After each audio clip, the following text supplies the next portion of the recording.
Worksheet लेके आए हैं और ये वर्कशीट है हमारी अंग्रेजी से संबंधित। आज हम इसमें एक्टिविटी को करेंगे। आपने पिछले वीडियो में कुछ एक्टिविटी को हल कर लिया था, आज उसी के आगे की एक्टिविटी को हम लोग हल करेंगे।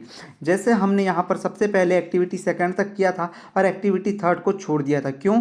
क्योंकि यह बहुत बड़ा वीडियो हो जाता है, इसलिए हमने क्या किया कि वीडियो को छोटे रूप में बनाने के कारण ही आपको पहले कुछ वर्कशीट को हल करा दिया या एक्टिविटी को हल करा दिया, उसके बाद की वह एक्टिविटी हम लोग हल करते हैं। तो बच्चों, अगर आप इस चैनल में नए हो तो कृपया कर इस चैनल को पहले सब्सक्राइब कर लीजिए, दोस्तों के साथ शेयर कीजिए और लाइक कीजिए। आगे देखिए, स्टूडेंट निम्नलिखित पैसेज को ध्यानपूर्वक पढ़ें एवं उस पर आधारित प्रश्नों के उत्तर निर्धारित स्थान पर लिखें। तो चलिए हम लोग पैसेज को हल करते हैं या अनुवाद करते हैं। Two merchant were searching for their lost camel in a desert. Merchant मतलब होता है व्यापारी, सर्चिंग मतलब होता है खोज रहा है, आईएनजी लगा इसके लिए खोज रहा है हो जाएगा, सर्च रहता तो खोजना हो जाता। लॉस मतलब होता है या लॉस्ट मतलब होता है घुमा हुआ, कैमल मतलब होता है ऊंट, डिजर्ट मतलब होता है रेगिस्तान। तो दो व्यापारी खोज रहे थे फॉर देयर लॉस, उनके घूमे हुए ऊंट को इन आ डिजर्ट, रेगिस्तान के एरिया में। जो दो व्यापारी थे उनका ऊंट घूम गया था, तो दोनों व्यापारी रेगिस्तान के एरिया में अपना ऊंट मतलब ढूंढ रहे थे। दे मैट एन ओल्ड मैन, वह मिले, मैट मतलब होता है मिलना, ठीक है। ओल्ड मैन किससे मिले? एक बूढ़े आदमी से। ऑन द वे, कहां पर मिले?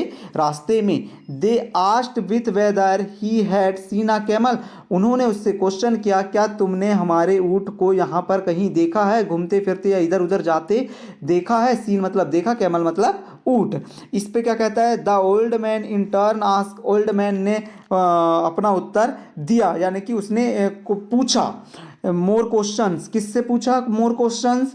उन्होंने ऑनर से ही पूछा होगा, निश्चित सी बात है। तो the old man in turn asked more questions, उन्होंने मोर क्वेश्चन पूछा। It is an old animal, क्या वह एक बूढ़ा जानवर था? ही आस्क्ड, ये किसने बोला? ओल्ड मैन ने बोला। The owner said it was, हाँ हाँ सही कह रहे हो आप, हाँ वो एक कैसा था? बूढ़ा जानवर था। इट इज, आगे लिखा है, it is lame in one leg, lame मतलब होता है लंगड़ा, क्या वह लंगड़ा था? लेग मतलब होता है टांग, टांग, तो क्या वह एक टांग से लंगड़ा था? Asked the old man, old man ने फिर से पूछा। तो द मर्चेंट, व्यापारी ने क्या कहा? It was, said it was, हाँ हाँ आप सही कह रहे हैं, वो एक टांग से लंगड़ा था। फिर यहां पर है, it blind in the left eye, blind in the left eye, क्या उसकी बाई आंख अंधी है? मतलब कि उसकी बाई आंख से देखा नहीं जा सकता था, जो ऊंट था वह बाई आंख से नहीं देख सकता था। द ओल्ड मैन, ये ओल्ड मैन ने क्या करा? आस्क्ड अगेन, फिर से पूछा, अगेन मतलब होता है फिर से। The owner were a little surprised, अब क्या हुआ कि जो ऑनर था, मालिक था, वह कैसा हो गया? सरप्राइज्ड हो गया, आश्चर्यचकित हो गया। क्यों? सरप्राइज्ड मतलब होता है आश्चर्यचकित। दे सेड, उसने कहा, the animal was indeed blind in the left eye, हाँ हाँ हमारा जो था वह लेफ्ट आई से कैसा था? वो तो मतलब कि अंधा था। इस पे क्या होता है देखो आगे, अब क्या होता है देखना, बहुत अच्छी वो है, बहुत अच्छा पैसेज है। Have you seen the animal, क्या तुमने हमारे एनिमल को देखा है? They asked the old man, इन्होंने, कितने? मर्चेंट लोगों ने, व्यापारी लोगों ने उससे ऐसा पूछा। फिर आगे क्या होता है देखिए बच्चों, आगे है, विदाउट आंसरिंग, एक भी उत्तर दिए बिना, the old man said to them, मतलब कि सॉरी, ये विदाउट आंसरिंग मतलब कि बिना आंसर दिए, the old man said to them, old man ने कहा, is the camel carrying wheat on one side of its back, क्या उसके जो कैमल था, कैमल मतलब ऊंट, कैरिंग मतलब ले जा रहा था, मतलब कि सामान ढोना, व्हीट, व्हीट मतलब गेहूं को, on one side of its back, क्या उसके पीछे की तरफ या ऊंट के पीछे की तरफ आपने गेहूं से भरा हुआ कुछ सामान टंगाया था या रखा था? The owner said that it was true, हाँ आप जो भी कह रहे हैं बिल्कुल सही कह रहे हैं, मालिक ने कहा। Now they were sure that the old man had seen the animal and for half तलीन द गुड्स।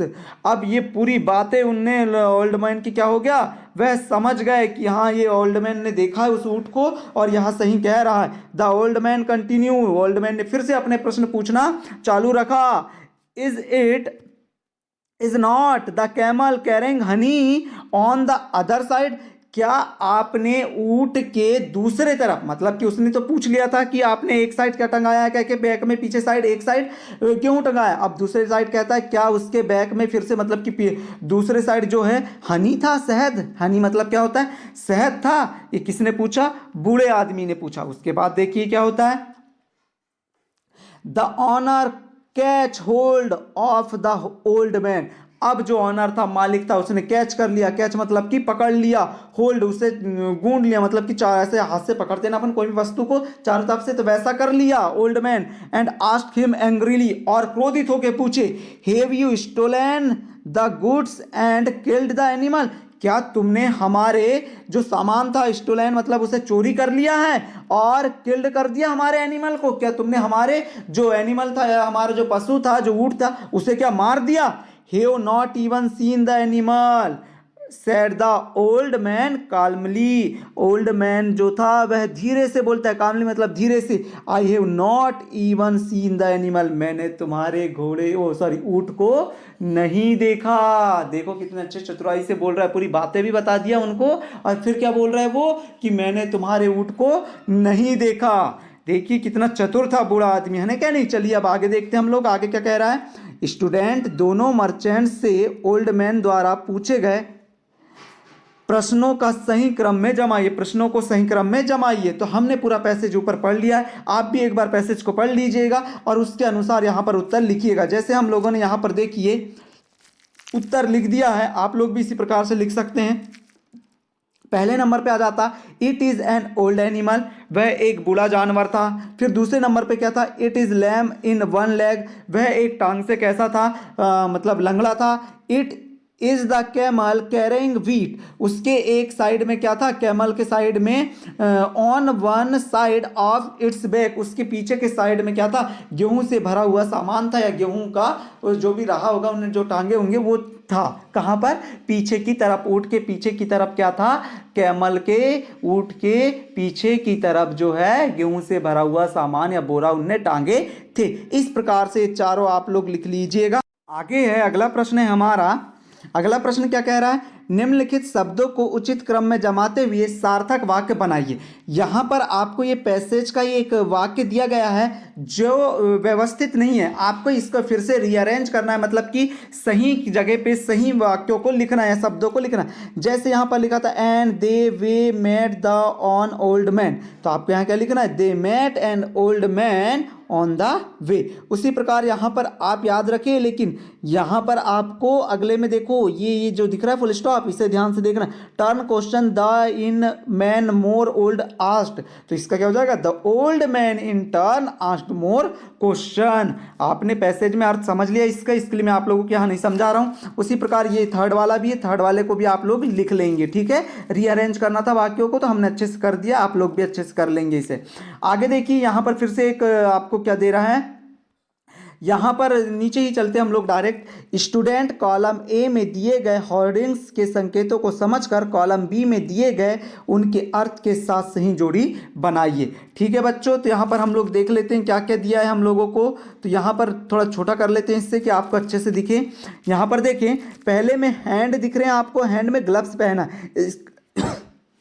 इसके लिए हम लोगों ने क्या करा, प्लीज पुट ऑन ग्लव्स। तो हमने कृपया, हिंदी में देख लेते हैं पहले, कृपया दस्ताने जरूर पहने या पहने। किसको कह रहा है, ये जो कोरोना का समय चल रहा है ना बच्चों, तो कोरोना के समय में आपको सावधानी के रूप में यहाँ पर पूरी चारों चीज़ें दी गई हैं। इन चारों को आपको ध्यान से करना है और आपके जीवन में भी इन्हें करना है, ठीक है। अगर आपको सुरक्षित रहना है, कोरोना से बचना है, तो इन सभी चीज़ों को आपको घर में अवश्य करना है और अपने परिवार वालों को भी बताना है। तो पहले नंबर पे आ जाएगा यहाँ पर ग्लव्स पहनने की बात किया, इसके लिए यहाँ पर आ जाएगा कि दस्ताने जरूर पहने। दूसरे नंबर पर आपको दिख रहा होगा सैनिटाइजर दिख रहा है, ये सैनिटाइजर का चिन्ह दिख रहा है।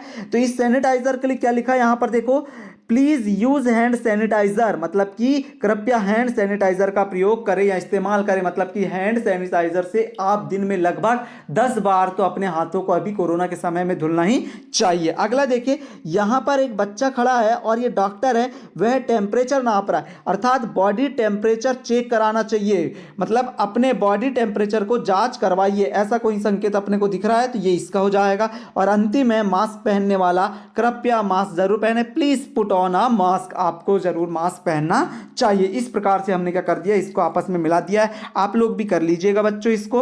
अब आगे की तरफ चलते हैं हम लोग, आगे की तरफ देखिए, आपको यहाँ पर होर्डिंग पोस्टर को देखकर एवं ध्यानपूर्वक पढ़कर नीचे दिए गए प्रश्नों के उत्तर देना है। तो पहले आप लोग अच्छे से देख लीजिए यहाँ पर क्या क्या लिखा है, हम लोग पढ़ लेते हैं पहले थोड़ा बहुत, फिर आगे चलते हैं। यहाँ पर लिखा है, पहले तो यहाँ पर अपना मेन पॉइंट क्या है कि यहाँ पर मेन पॉइंट उन लोगों का है कि पढ़ाई या अब पढ़ाई नहीं रुकेगी।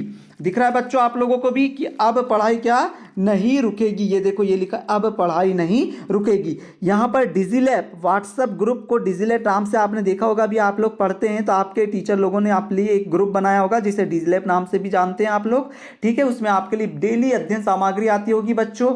तो देखिए, कक्षा 1 से 12वीं तक के विद्यार्थियों के लिए सुबह रोजाना 10 बजे तक एक नया वीडियो पाठ अपने मोबाइल से सोमवार से शनिवार, इसके साथ ही फ्लिप बुक में हर रविवार एक कहानी मजेदार आती है, ये लिखा है। फिर आगे क्या लिखा है देखो, थोड़ा बड़ा कर लेते हैं।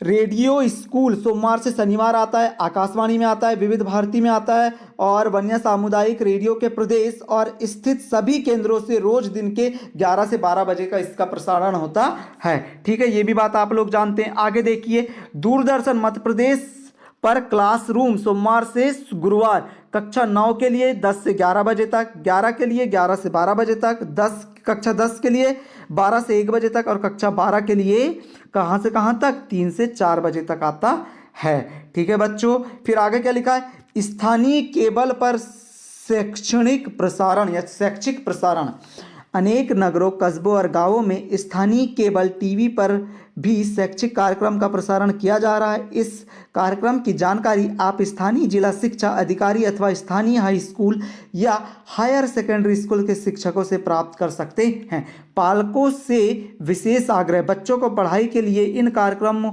के समय बच्चों को मोबाइल, टीवी और रेडियो अवश्य उपलब्ध कराएं।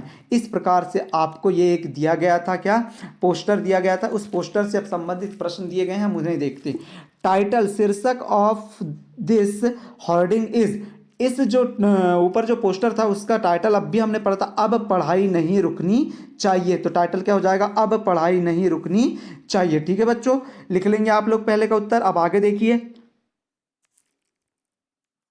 अब आगे क्या है यहाँ पर बच्चों, टिक on one or more than one programs by RSK which are given below. यहाँ पर आपको RSK संस्था के द्वारा क्या क्या प्रोवाइड किया जा रहा है वो आपको टिक लगा के बताना है। क्या आपको डिजिलैप की मिलती सामग्री मिलती तो हाँ कीजिए, क्या रेडियो स्कूल मतलब कि रेडियो स्कूल जो आती क्लास है वो आप देखते हैं उसमें भी हाँ कीजिए, अगर करते हो तो दूरदर्शन हो तो दूरदर्शन में भी क्लास लगाते हो तो उसे भी हाँ कीजिए, और केबल टीवी आपके यहाँ हो और आप उसे भी देखते हो तो उसे भी क्या करिए, हाँ करिए। आगे देखिए, फिल इन द ब्लैंक्स, खाली स्थान या रिक्त स्थानों को भरिए।